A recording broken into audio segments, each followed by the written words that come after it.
Tramadol and its dangers, because I just found an article. Actually, Dr. Gawain shared it with me, talking about the dangers of Tramadol, and it was actually in Northern Ireland. Yes, hello, Hannah. Boy, you come around quite often. Thanks for coming. Let me see if I can provide you guys with the link to. It looks like I'm not able to. How about that? I can't chat to you. Let me see if this will let me. No. Hey, Candy Lover 101 It's good to see you too. No, I don't know that there's any way that I can actually share the link, but if you search for ITV for Ireland Television, it will come up. Ireland Television or ITV and Tramadol. Okay. Oh, you know what? I didn't share this. Let's share this over on Twitter too, so that all those folks can join us also. And hey, Pam, good to see you. So Hannah, you're still sick with the fever and the coughing. Boy, I hope you get better soon.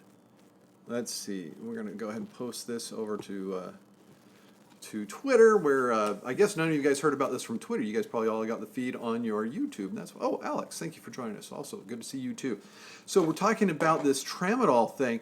This article was sparked by a pathologist in Northern Ireland who was seeing a lot of deaths from it, and is actually claiming that it's the most dangerous drug as far as deaths in Ireland, and he's going to go talk to their chief medical officer for the country to try to get it scheduled as a more controlled substance. Well, it is already a controlled substance here in the United States. We can't get Tramadol without a special controlled prescription. You have to get them renewed. I believe it's every 6 months. Not sure on that. And in our office, every 3 months you have to come in for your prescription to get it. We have some patients who are using it. We have found it to be a better alternative to the other opiates. Some people call it opiate. It acts on opiate receptors, the same pain receptor, nerve receptors that the opium or morphine or heroin or codeine work on, or fentanyl for that matter. But without a lot of the same side effects. You don't get a euphoria, that really good feeling from it. It has a risk of, well, two risks that jump out in my mind. One is of seizures if you take too much of it. That's something you'll see if you take more than about 8 in a day or 2 every 6 hours. You can take 1 every 4 hours. Well, you can take, you should keep it down to 1 if it's every 4 hours, 2 every 6 hours. But also it has a problem with interaction with even some antidepressants and other medicines, where it can increase the amount of serotonin in your system and cause excitability, elevated body temperature, muscles can twitch on their own, something called serotonin syndrome, and that would be bad also. So that's some of the basics on Tramadol, a pain medicine that's often used instead of the older opiates. Let me look back at some of our comments and get caught up with you guys, because I was droning on and on about Tramadol. And see. Okay, so Alex, I said hi to Alex, and got Taco Bell, so that was nice. Yes, we're Taco Bell fans, unfortunately, here too. Hello from Hemet from Tammy, and Kimberly Monroe, hi. Good to see you again, Pam. Hannah, I hope you feel, oh, you're talking about Hannah. Bianca Dye, I use Tramadol for my back problems, nothing else helps. That's interesting. Alex, Tramadol like Panadol? Ooh, does anybody know if Tramadol and Panadol are similar names? Alex, are you in another country? Maybe that'd help me to know. Misty is on Tramadol. Okay, yeah, Misty, don't get worried. We're gonna make you feel better here in a moment. What time is it here? It's 4:30. Hey, this is my first time, but I've taken this before and I hated it.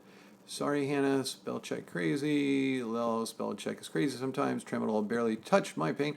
How long is too long to be on this medication? What do people use Tramadol for? 8 a day, I'd be comatose. Take one pain.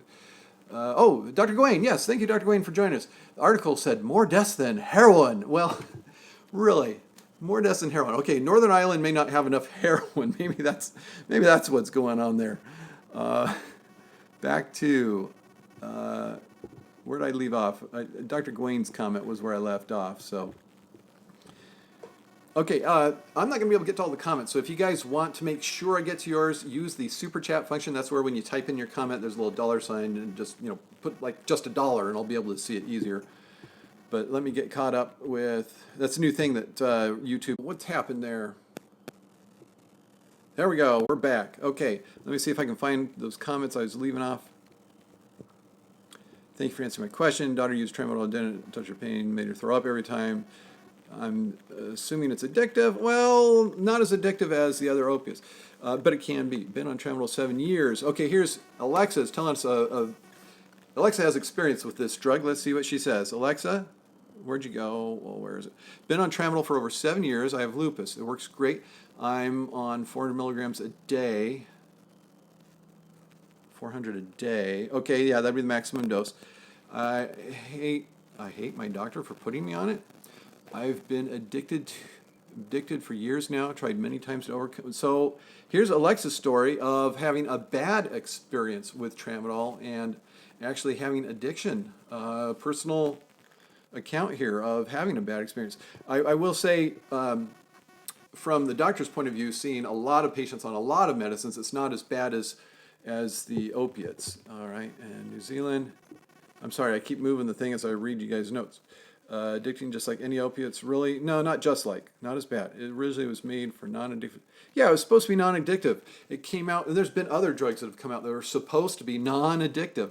They come out and then they're not as controlled as the other opiates, and then the next thing you know, everybody's addicted to them. Well, not everybody, but Tramadol is not as bad as some of these other things that were supposed to not be addictive.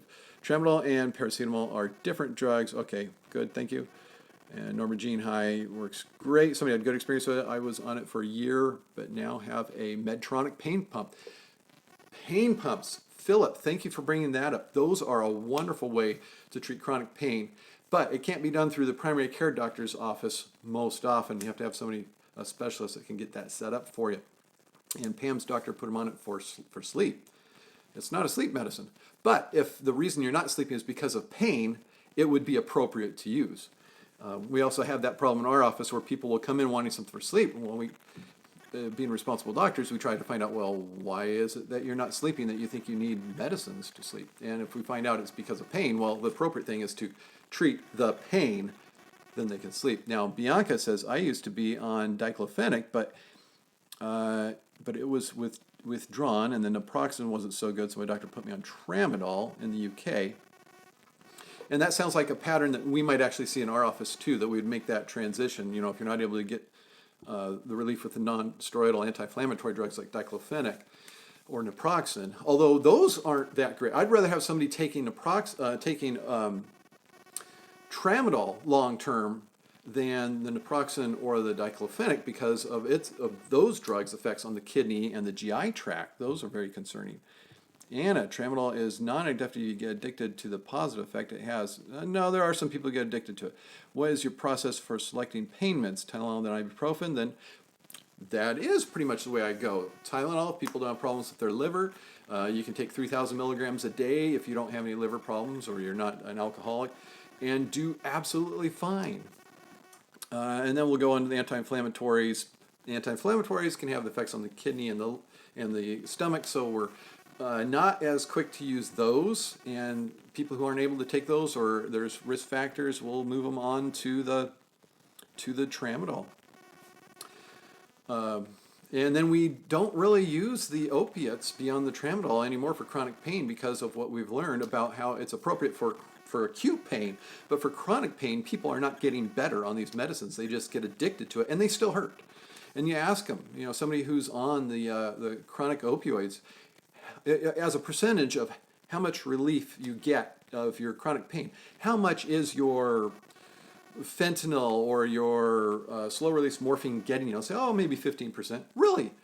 We're putting you on this morphine that you have to come in every month for the prescription for, and you're addicted to it, and you're a zombie, and you don't have the same relationship with your spouse because of its effects on your personality, and all you're getting is 15% better pain with all that.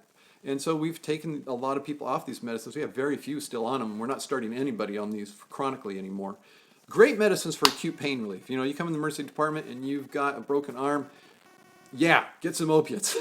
Absolutely. But if you've been going on for 4 weeks and your pain's not getting better, it's not going to be the answer. Okay, let's get caught up on some comments here. Nobody's using Super Chat. Somebody used Super Chat just to try it out, because I've never seen it, to tell you the truth. Okay, So a super chat is that little dollar sign off to the side when you put in your comments. So let's see here. Tramadol's not addict. Okay, we did that. I was on it, but doctor stopped it altogether today. Oh, wow, Catherine, that's very current. Just happened today. Mr. D, thoughts on SSRI being addictive? Meridia was controlled substance in the U.S., but other SSRIs, I don't know Meridia to be an SSRI, although I can't say that for sure because I've never used Meridia. But SSRIs can have a withdrawal, but you don't see people having drug-seeking behavior for them. They don't have a euphoria with them. So people can get physically dependent, but not what you would call addictive. That's more of a psychological definition. Of course, psychological addiction can happen with anything. Okay, back to, oh, Bianca, yes, thank you for checking. Back to, boy, you guys have so many comments. This is good discussion. Okay. I'm still not back enough. Okay, back to Russ. I know people active addiction, they say withdrawal are worse than opioids. Opioid withdrawal, tramadol withdrawal, neither one of them can kill you.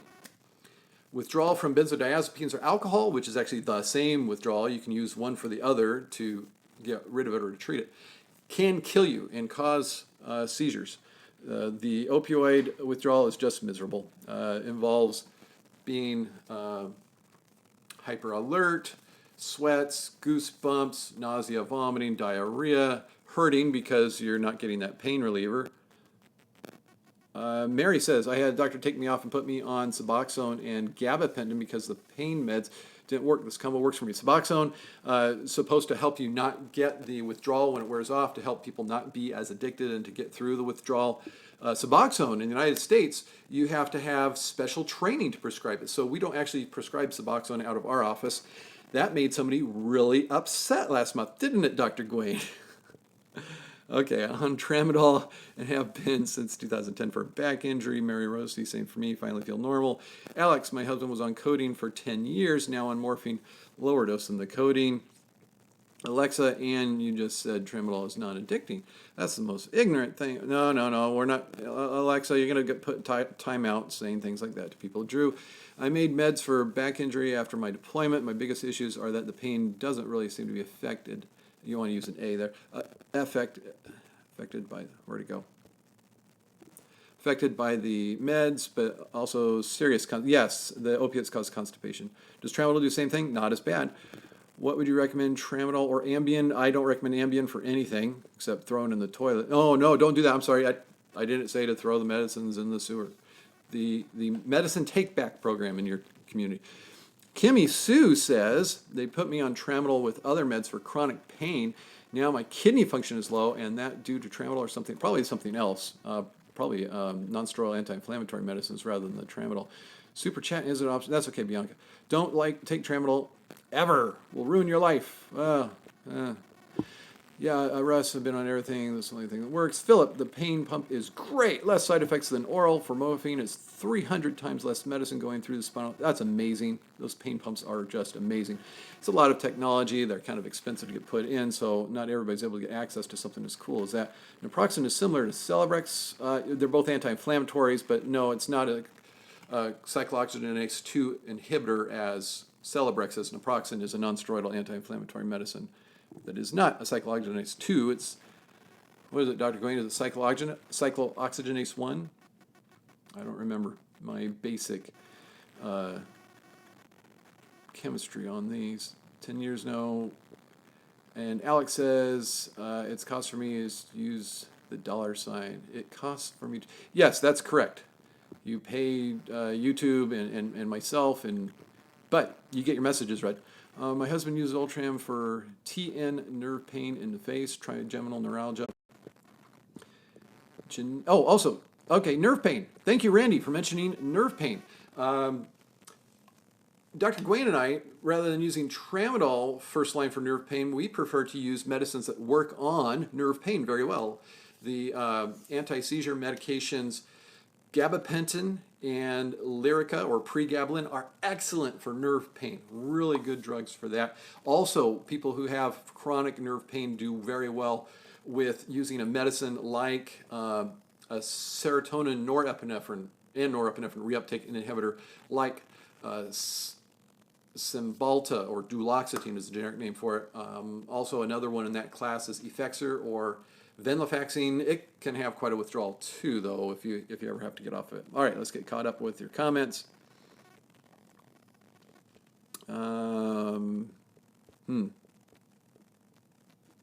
Okay.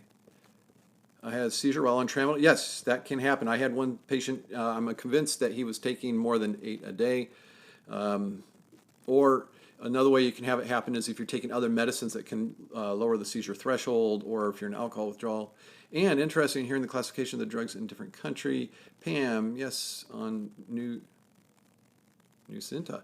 Percocet, gabapentin, only get 30% relief. Wish I had other way to control the pain.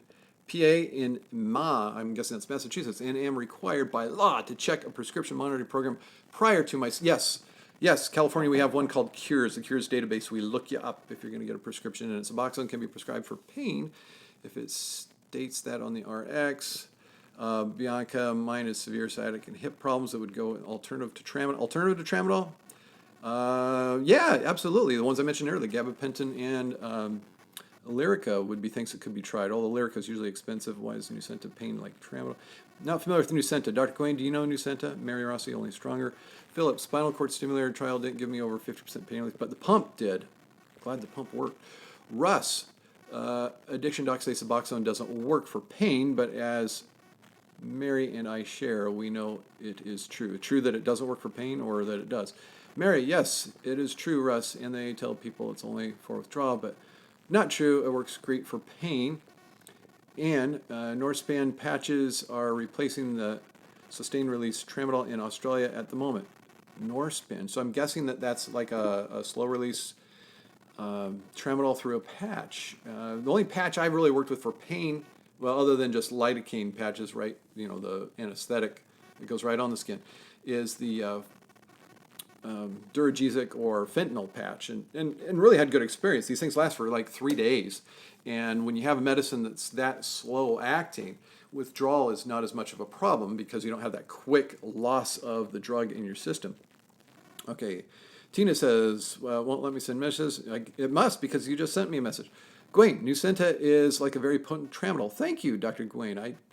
Have you used it at all? I've not seen it in our office. Philip, Lyrica didn't work for my nerve damage and CRPS. That would be chronic regional pain syndrome, also used to be called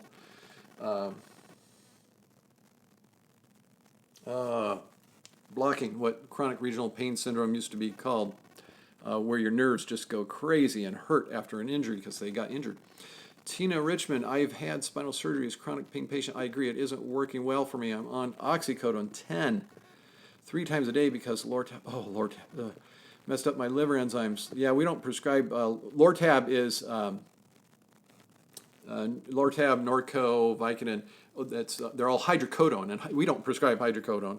Just too quick on and off. It's a great acute pain medicine, but we don't use it because it's probably one of the number one drugs that people are addicted to in our community. Probably number one that's prescribed by doctors. So because it's just got such a bad problem, people get addicted to it, we don't even use it. We'll use other things. Also, here's another reason. So when doctors are, or not doctors, when patients, there are people, I hate to tell you this, but there are people, they exist, who do something called med seeking. That's where they're seeking a particular medicine. Or doctor shopping for a doctor who will give them that particular medicine. In our community, it seems like the number one drug that's a problem with is some kind of form of hydrocodone. So if, as a practice, we don't prescribe hydrocodone, we get rid of a lot of the doctor shoppers, med seekers. Not that we don't want to help people, but that element that comes with that population to a practice makes it a different environment. Okay, Dr. Gwain is getting to me through another means and just giving me a message. I need to get time to read it. He's going to have to use Super Chat. Okay, how far back were we? Oh! Oh! Dana D. Thank you. Dr. Gwain saw that Dana D. That's what he was telling me, that Dana D used Super Chat. So here's what Dana D says. She gets all my attention. I was recently diagnosed with fatty liver disease. And then there's another one too. We call it NAFLD, non-alcoholic fatty liver disease. And that might be the kind you have. And the reason we discriminate between alcoholic and non-alcoholic fatty liver disease, you know what I'm going to do? I'm going to make this so I can just read Danny D. Hold on here. There we go. So, there we go. So just Danny D is up now. So we've kind of switched to Super Chat here, which we can get back to the rest of you in a little bit. Just give me a moment because I want to spend some time with Danny D. Recently diagnosed with fatty liver disease. Can heavy use of NSAIDs be a cause? Love you and your... Oh, thank you, Danny D. That's very kind of you to say. Okay, so Danny D is asking about fatty liver disease. No, I do not have knowledge of the non-steroidal anti-inflammatory medicines being a major contributor to non-alcoholic fatty liver disease. Of course, the biggest cause of fatty liver disease is alcoholism. Second biggest, well, yeah. And then non-fatty liver disease, the biggest cause of that is really high triglycerides in the blood. You see an example of this in the movie, the documentary, Super Size Me. Anybody who's seen it, the guy goes and he gets all the testing done by his internist, and then he eats just McDonald's for, I think it's a month. And then if they say, do you want that supersized? He says yes. So he's only eating McDonald's, always eating all of it, and always eating it supersized if they ask him, do they want it supersized? And at the end of the month, he gets his liver enzymes checked, and they're elevated, and he has this really high triglyceride level, and it's attributed to the fat content in his diet. So that's another cause of fatty liver disease. We will see people who are obese have fatty liver disease also. And the way you see it is by ultrasound, because the ultrasound going on the body, looking and seeing what the liver looks like, it looks different. You see fat infiltrating this liver on the ultrasound study or on CAT scan, you can see it too. But you also get a little indication that it's occurring because you see these liver enzymes going up. These liver enzymes are chemicals that exist inside of liver cells, and when the liver cells are dying and breaking open and letting out their contents, the liver enzymes leak into the blood, and so the level in the blood will go up and be elevated. And we see that for all sorts of reasons. We check for it routinely when people are taking statin medications because they're known for having an effect on the liver. And we'll actually leave people on it if we see mild elevations. These things are usually in the 30s and 50s as far as the number on the blood test. And if they're coming up a little bit, we'll just watch it because they don't really go anywhere usually. It's when they get into the hundreds that there's an issue, and that's when we have to stop the medicine. I'll stop it a little bit earlier than that just to be safe. And I'll watch it a little more frequently too if we're seeing that happen. When we start people on the statin medications like the Lipitor type or lovastatin type medicines, we'll check their liver function tests. We'll get a baseline and then check it at 12 weeks, and then some people check at 6 weeks, and then check it at 3 months, and then 6 months, and 1 year, and then usually just annually thereafter. Because if you're going to have a problem, you're going to have it up front when you first start taking that medicine. All right, so back to Dana D. Recently diagnosed with fatty liver disease. Can heavy use of NSAIDs be the cause? No, I don't think it was from the non-steroidal anti-inflammatory medicines. Also, with fatty liver disease, you really want to know what your liver enzymes numbers are. If they're elevated, then you want to avoid things that are processed through the liver, including Tylenol and many other medications. And you want to stop drinking alcohol. And then get the fat in the diet down, possibly even use a medication to get the fat in the diet down. And you may even want to be working with a gastroenterologist. Probably won't need a hepatologist unless it were to become something more than just fatty liver disease. Dana D, I hope that addresses your question. Okay, so that's Super Chat. I'm going back to everybody, and we'll see where we are. So I'm going to go back just a little bit, but I can't go all the way back. Okay, there's a conversation about RSD. Bianca, is gabapentin an antidepressant? Works on blocking the nerves. Amitriptyline is what you're trying to spell, but it didn't help the pain. Okay, amitriptyline works on nerves. Gabapentin works on nerves. Amitriptyline is actually an antidepressant, tricyclic antidepressant. Great for helping people go to sleep. Great for chronic pain. Gabapentin is not an antidepressant, it's an anti-seizure medication. And so sometimes you'll see that used in a person who's also getting an antidepressant. And of course, if it's for the purpose of chronic pain, it could be something like amitriptyline, nortriptyline. Nortriptyline, a little bit better drug, in my opinion, than the amitriptyline, although they're very similar. They're in the same class. Yeah, gabapentin together with one of those, or with Effexor, or with Cymbalta, which is duloxetine. And says Norspan is buprenorphine, 7-day release. Okay, so a very long release opiate is what we're dealing with there. Gabapentin works great for Mary. Russ has Suboxone. Special training is an hour or so online course that allow a doc with limitations to prescribe Suboxone, but only for addiction. Buprenorphine, which is the generic without the naloxone. Russ can be prescribed by any doc for pain. DanDee, I have the non-alcoholic fatty liver disease, by the way. Oh, thank you for letting us know, Dana. Now we know that DanDee is not a lush. Thank you, DanDee, for making that clear. Russ says gabapentin was primarily for seizure disorder, but it was found to work on neuropathy, so I guess it works on nerves. Yes, that's correct. It has an indication for diabetic peripheral neuropathy, people with diabetes who will get the pain. Sorry, my tripod's kind of... I have a tripod for a phone. I can't see videos. See y'all. Okay, bye, Russ. Randy P. Lipitor gives me restless legs. I had to stop taking it. Okay, gabapentin can cause, I'm sorry, not gabapentin. Lipitor can cause problems with muscle aches in large muscle groups. You're going to feel it across the shoulders, lower back, butt area, the big muscles of the body. It can cause them to get weak. It can actually cause injury to the muscle that when we, just like I was talking about the liver, you check these blood tests to see if certain enzymes are being released. There's certain enzymes that are released from muscle, creatine kinase, and you can find that that level is elevated in people who are having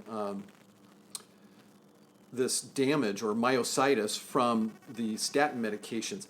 Restless legs is not a thing that's commonly caused by statins, although I won't say it can't be, and maybe Dr. Gwen can fill in on this. And Nanda Rex, or Rox, excuse me, says, I had a really bad interaction with gabapentin and Xarelto. Interesting. Okay. Gabapentin and Xarelto. Now, I would not know that off the top of my head. That's something my little computer system would give me a warning about when I prescribe it, saying, hey, did you know there's an interaction here? Or if I purposely went looking for it because I was concerned about it.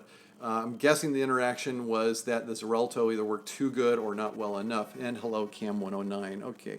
Mr. D, have you ever treated rhabdomyolysis due to statin use?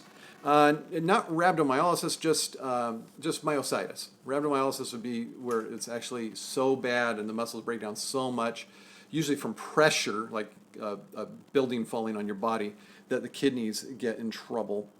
Mary, I can't see the stream anymore. Cut out. Sorry, Mary. Louisa, hi from the UK. Hi, Louisa in the UK. Gail, a bad reaction to Tramadol, hallucinations, stroke symptoms. Yes, bad reactions can happen. Thankfully, they are very rare. In fact, in all my years of prescribing Tramadol since it came out, the only serious reaction we had to it was that one guy who had the seizure, and I got to tell you, I think he was taking too much of it. Kimmy Sue, they have me on Tramadol, Lyrica, and Totalac, Flexeril, and Recip for fibromyalgia, restless legs. Can these interact badly and cause the kidney function problem?